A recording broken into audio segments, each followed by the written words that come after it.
Ikalawang season ng The Clones Ka-Voice of the Star segment ng Eat Bulaga malapit nang magsimula. Pero bago po ang lahat, kung ikaw nga ay isang legit Dabarkads at gusto mo palaging updated sa ganap ng ating mga paboritong Eat Bulaga Dabarkads, mangyari lang mag-subscribe sa aking channel dahil sagot ko na ang kwentuhan. Maraming salamat po. Ka-Boys ni Miley Cyrus clone, Daryl Shane Jandani. Ka-Boys ni Michael Bolton Dominador Alviola Jr. Ka-Boys ni Steve Perry Junrail Kiambao. Ka-Boys ni Basil Valdez Arman Mandapat. Ka-Boys ni Gary Valenciano Lucky Robles. Ka-Boys ni Matt Monroe Roel Carino. Ka-Boys ni Elvis Presley Jerome Evardome at Ka-Boys ni Karen Carpenter Jean Jordan Abina.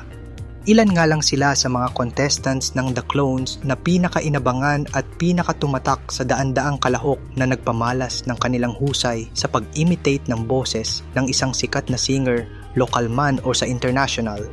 At sa mahigit 8 buwan na pagtakbo ng kompetisyon, nakabuo ang Eat Bulaga ng sapat na bilang ng mga clone artists upang makagawa ng sariling version ng iconic music video ng We Are The World na talaga namang pinusuan ng mga netizens.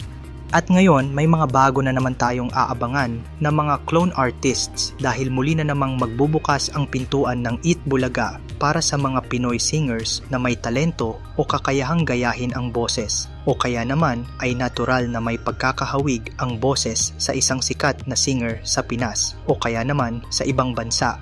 Nagsisimula na nga ang pagpapa-audition ng TVJ Production para dito. Sa Facebook post nga ng isa sa mga senior researcher ng show na si Sir Oreo Fuyok o Oreo Black, sinabing, may ka-voice ka bang singer na para bang ikaw ang original? Saan mo siya dalahin? Audition na. PM me for more details. Ano, tara!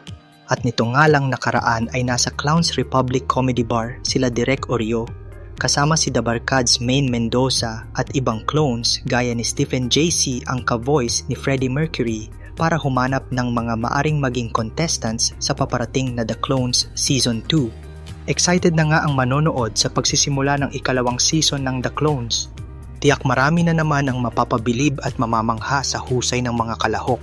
Kaya naman abangan natin ang pagbubukas ng entablado sa The Clones Ka-Voice of the Star Season 2. Hanggang dito na nga lang muna Dabarkads. Kung may reaction kayo tungkol sa video, i-comment nyo lang po sa baba. Pero bago po kayo umalis, pakipindot po ang subscribe button at pati na rin ang notification bell para updated kayo sa mga videos pa naming paparating. Muli, maraming salamat sa inyong panonood mga Dabarkads.